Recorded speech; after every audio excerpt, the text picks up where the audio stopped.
On va donc se débarrasser de nos poils ce matin. Enfin, je dis ça, mais en fait, il n'y a aucune obligation. Si vous les aimez, vos poils, gardez-les, bien sûr. Néanmoins, pour ceux et celles qui sont moyennement attachés, voire tout le contraire, nous avons invité ce matin le docteur Laurence Netter. Bonjour. Bonjour Julia. Alors, je rappelle que vous êtes dermatologue à Paris. Alors, docteur, d'abord, en France, depuis quand fait-on de l'épilation définitive ? Alors, l'épilation définitive, cela veut dire une épilation au laser. Les premiers articles scientifiques ont été publiés dans les années 1998, donc c'est pas tout récent. Et les cabinets ont commencé à s'équiper, les dermatologues ont commencé à s'équiper dans les années 2000. Mais ça a beaucoup évolué, j'imagine, en termes de technique depuis 2000. Eh bien, pas tant que ça. Ah bon ? Pas tant que ça. Au point de vue efficacité, on n'a pas tellement évolué. Dès le départ, on a été très efficace. Ce qui a beaucoup évolué, c'est la rapidité des séances. C'est-à-dire la grosseur du tir, si vous voulez, la surface du tir et la fréquence des tirs. Donc avant, pour épiler des demi-jambes, on mettait une demi-heure, maintenant on met 10 minutes. Mais d'un point de vue efficacité, dès le départ, on a été en fait assez efficace. Est-ce qu'il y a vraiment une grosse augmentation ces dernières années ? Je crois que tout à l'heure, en rentrant dans le studio en off, vous nous disiez c'est ce qu'on fait le plus. Enfin, c'est vraiment le motif de consultation, entre guillemets, le plus fréquent quasiment ? Oui, c'est la première procédure de médecine esthétique, absolument, dans le monde entier. Dans le monde entier, les cabinets sont équipés, les cabinets esthétiques, les dermatologues qui s'intéressent à l'esthétique sont équipés de laser. Et c'est plutôt une demande féminine ou masculine ? Alors, c'est un problème de mode. En règle générale, les poils sont pas très amis chez les femmes, ça change un petit peu.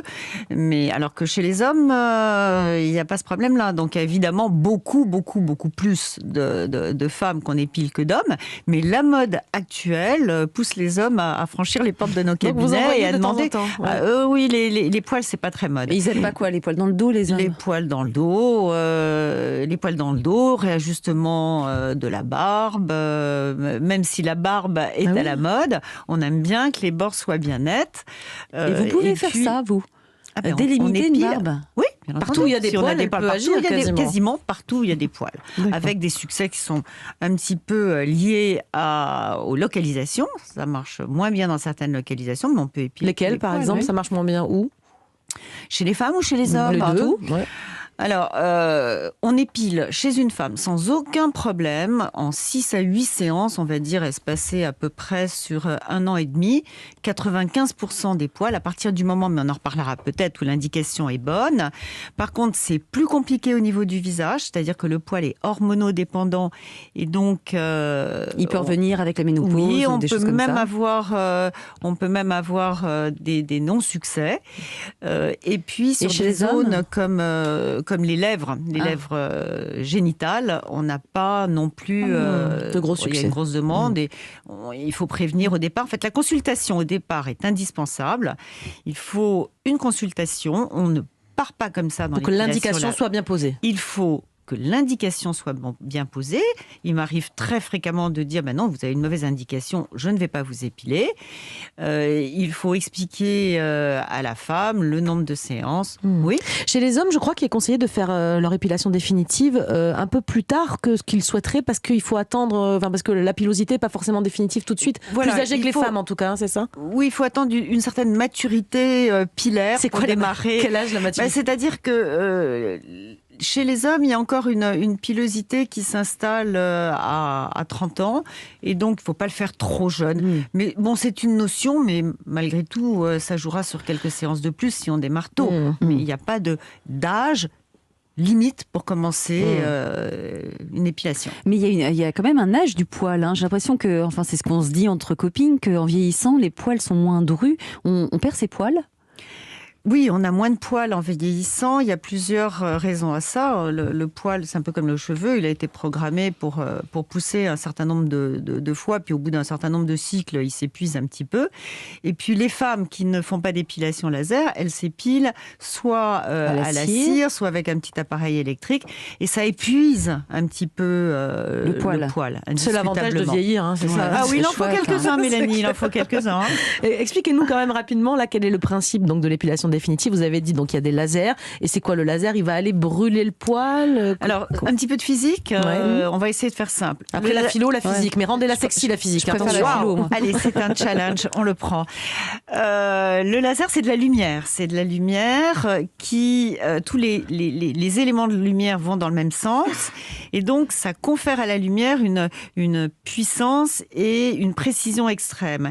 Et l'effet, ce qu'on appelle une photothermolyse, c'est-à-dire que la lumière va être convertie en chaleur au niveau d'une cible. Et pour l'épilation, la cible, c'est le pigment du poil, c'est la mélanine. Donc en fait, on cherche à faire chauffer la mélanine pour détruire le bulbe du poil. C'était très simple. Oui, c'est assez simple. On a compris. Et c'est sexy. Donc là, sexy la philo et sexy la physique. Docteur Netter, on n'en a pas terminé avec vous. Dans un instant, on va passer à la pratique. Concrètement, que se passe-t-il lors des séances d'épilation définitive? Combien en faut-il d'ailleurs de séances? Et puis, est-ce que le laser fonctionne vraiment sur tous les types de poils, toutes les couleurs de peau?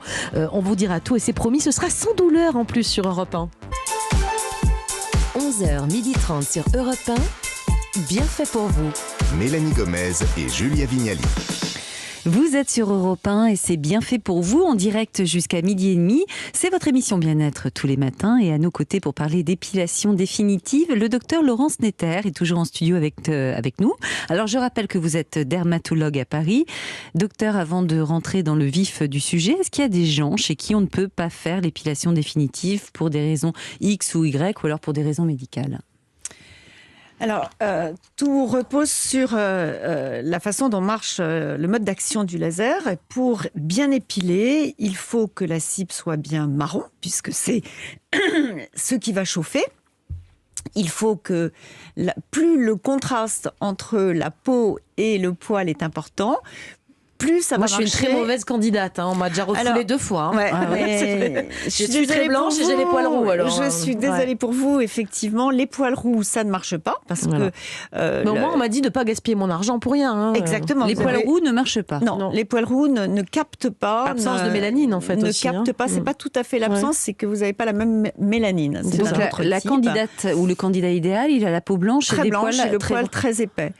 Et puis, bon, c'est à peu près les seules choses qui sont importantes. Après, il y a quelques contre-indications très rares du style vitiligo. Il ne faut pas épiler si... y a une énorme plaque d'eczéma, on ne fait pas non plus, j'imagine. Et encore, il ne va rien se passer, si vous voulez, à partir du moment où on ne fait chauffer que la mélanine du poil. On peut même épiler les peaux noires. On a une longueur d'onde aujourd'hui qui permet d'épiler les Africains ou les gens des Antilles sans aucun problème. Oui, parce que c'est ça, il n'y a pas un laser, il y a quand même plusieurs sortes de lasers. Il y a plus. Alors, un laser se définit par sa longueur d'onde. Donc, le plus fréquent, c'est ce qu'on appelle le laser alexandrite, qu'on utilise pour ce qu'on appelle les phototypes clairs, c'est-à-dire les personnes qui ont la peau claire. Mais on a une autre longueur d'onde qui est le YAG et qui est le laser qu'on utilise quand on a un phototype foncé. Et on n'a aucun problème à épiler une peau noire aujourd'hui. Par contre, le duvet, le poil blanc, les poils roux, ça marche pas. Le duvet, ça marche pas. Même si on choisit un laser, je sais pas, avec une bonne longueur d'onde. Voilà, il faut qu'il y ait suffisamment de cible, puisque c'est la cible qui chauffe et qui va transmettre la chaleur au bulbe. Si le duvet est trop fin, trop blond, on n'y arrivera pas. Alors, comment on fait la différence entre un duvet et un bon poil ? C'est l'œil du médecin. C'est l'œil du médecin, nous on ne peut pas le savoir. Je peux vous dire, je pense que vous avez des poils, Julia. Moi, j'ai des poils. Je pense. Je regarde de il faut une consultation, on regarde, on en discute. Mais le duvet, c'est pas partout, de toute façon. C'est pas très gênant, un petit duvet sur les bras. Oh, c'est un petit duvet mignon. C'est un petit duvet. En plus, les bras, c'est pas la meilleure. On fait pas les bras. D'accord. Si, bien entendu qu'on fait les bras. Mais souvent, même après plusieurs séances, c'est une des zones où il peut rester un petit duvet. Et donc, des femmes qui auraient du duvet, par exemple, au niveau du menton, j'en sais rien. Là, on peut pas faire grand-chose alors. Ça, c'est pas moi. C'est plus compliqué le visage. Dans la très très grande majorité des cas, on y arrive sans aucun problème. Si il vaut mieux avoir une bonne moustache alors c'est carrément un sujet un petit peu plus long. S'il y a 3-4 poils, mieux vaut les faire à l'électricité de temps en temps au niveau du visage, et rien qu'au niveau du visage, on peut aggraver le problème, d'où la nécessité de la consultation chez le dermatologue. Et le duvet part pas très très bien. Donc on a a le challenge entre épilation laser et épilation électrique. En tout cas, il y a toujours des solutions apparemment. Toujours des solutions. Alors, lors de la première consultation, une patiente arrive dans votre cabinet pour les demi-jambes. Par Julia exemple. V, par exemple. Oui, par exemple. Oui, parce que je ne l'ai pas fait. Alors, vous allez regarder quoi ? Alors d'abord, on va faire connaissance, je vais vous examiner. C'est pas très. Ce que vous êtes en train de faire n'est pas venir avec des poils. On est d'accord. Non, mais il y a pas de vous poils. êtes filmé ? Oui. D'accord. Bon, écoutez, là, vous êtes un petit peu loin. Donc, on regarde. La couleur de la peau. Elle est on comment ? vous explique clair, pas de problème. On vous explique qu'il ne faut pas venir bronzer, il ne faut pas avoir mis d'autobronzant, il ne faut pas prendre de vitamines qui contiennent du bêta-carotène, parce que tout ça, ça va absorber le laser à la place du Et on est poil. d'accord qu'on vient vous voir avec des poils, on les laisse pousser. Il m'en faut au moins de quelques ans. Pour J'ai que pas vous ayez une besoin idée, d'avoir la touffe, mais juste avoir quelques poils pour juger de leur, de leur couleur. qualité, Voilà. Ouais, d'accord. Pour éviter de vous épiler la veille. Alors, cette première séance pour Julia Vignali. Cette première consultation. Consultation. Alors, on commence pas par une séance. Hein. Jamais. Bon. Une consultation. Ensuite, tout est OK, vous avez vérifié qu'il n'y a pas de problème, elle est d'accord, elle a validé, j'imagine, un devis, tout ça. Enfin bon, voilà, elle vient pour sa première séance, pour ses demi-jambes, Julia. Je crois qu'il faut se raser avant, et pas s'épiler surtout. Hein. Non, là, il ne faut pas s'épiler, puisque la cible, c'est le poil. Par contre, il faut se raser, parce qu'il faut que la chaleur soit produite dans les couches profonde et non pas en superficie. Si vous arrivez avec un poil qui est extérieur, on va chauffer la partie externe du poil, on va brûler la peau, il ne va pas y avoir de chaleur en profondeur. Donc il faut être rasé de près. De près, hein ? Oui. Rasé normalement. On se rase. Alors moi, ma question, si je venais dans un cabinet pour me faire épiler les demi-jambes, ce serait est-ce que ça fait mal ?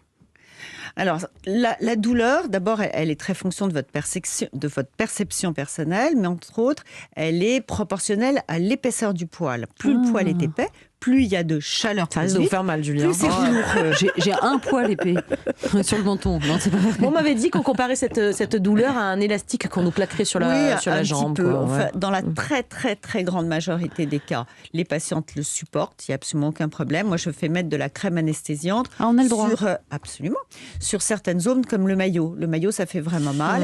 Et puis les hommes qui ont des poils très épais, les premières séances de temps en temps, très douloureux, c'est mal supporté. On fait mettre de la crème anesthésiante. On fait un petit test. De toute façon, cette première consultation, j'explique et je fais un test. Comme ça, le patient s'il doit mettre de la crème anesthésiante, il repart confiant. Même s'il ne vient pas 2 mois après, quand le poil va repousser, il va voir l'amélioration, il va voir un petit peu ce qui se passe.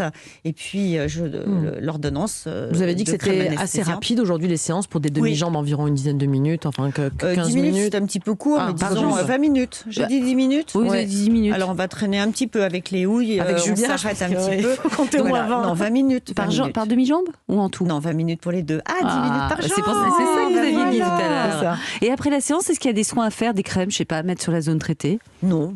On peut pas se mettre au soleil après ou comment ça se passe ? Le problème du soleil, on ne peut pas venir bronzer, puisque le laser ne va pas faire la différence entre le bronzage et le poil, et on va brûler la peau. Par contre, dès que la rougeur a disparu, et dans le pire des cas, la rougeur peut rester 24 heures, là, on peut aller au soleil. On peut aller au soleil au bout de 24 heures après la séance. Parce que moi, j'ai entendu dire 3 semaines, 1 mois. Non, c'est faux. C'est faux, c'est tant mieux. complètement faux. C'est complètement faux. On ne peut pas faire de laser sur une peau bronzée, mais dès que la peau est normale, vous pouvez aller au soleil. Bon, et alors combien de séances il faudra pour se débarrasser des poils sur les demi-jambes, alors, sur cette zone-là? En général, on dit qu'avec un bon laser, ça c'est très important. La qualité du matériel, c'est quelque chose de très très important. Il faut 6 à 8 séances espacées sur 1 an et demi à peu près. Il faut les espacer de combien de temps ? Alors, pour enlever, moi je dis toujours 95% des poils. Parce qu'il peut rester quelques poils qui sont trop fins et qui n'ont pas assez de mélanine pour partir. Alors, tous les combien de temps on fait la séance ? Ça, c'est très très important. On fait la séance au moment où le poil repousse, parce que c'est au moment où le poil repousse qu'il est le plus chargé en mélanine et que le poil est en contact avec le bulbe. Mais ça repousse en combien de temps ? Sur le corps, tous les 2 mois.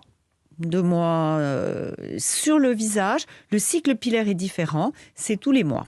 D'accord, ok. Bon, on voit que ça peut prendre 1 an et demi. Et un petit peu plus pour de les jambes. séances sur le visage. 10-12 séances. Et qu'est-ce qu'on doit penser de tout ce qui est lumière pulsée pour faire de l'épilation définitive proposée, notamment chez les esthéticiennes ?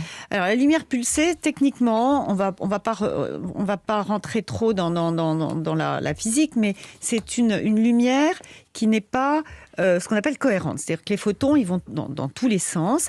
Et donc, c'est un petit peu plus risqué pour la peau. Très curieusement, c'est la méthode qu'utilisent les esthéticiennes, puisque les esthéticiennes n'ont pas le droit d'utiliser un laser. Donc, quand vous voyez épilation laser chez l'esthéticienne, c'est faux. C'est de la lumière pulsée.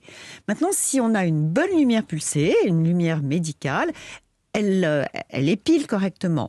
Et le matériel que l'on trouve chez les esthéticiennes est beaucoup moins puissant que nos IPL médicaux. Docteur Netter, pour terminer très rapidement, il faut compter combien en moyenne pour une épilation définitive? Combien de séances? Combien d'argent? Non, le coût. Alors, le coût, il est librement fixé par le dermatologue. C'est une centaine d'euros la séance, 150 euros la séance? Non, ça ne veut rien dire parce que ça dépend de la zone. Pour les demi-jambes. Par contre, je vais vous donner une notion que je donne en règle générale à mes patientes, c'est que ça revient à peu près à 2 ans et demi d'épilation chez à la cire, à raison d'une séance tous les mois, puisque à la cire, ça repousse tous les mois. Bien sûr. Et ça, c'est définitif. Hein. On dit bien c'est définitif, à 95%, pour 95% des poils. Donc, pécuniairement parlant, c'est quand même très intéressant. Merci beaucoup, Docteur Netter. Merci Mélanie, de nous avoir accompagnés Julia. ce matin. Grâce à vous, on sait tout ce qu'il y a besoin de savoir sur l'épilation définitive, ses bonnes indications et même ses risques. Merci.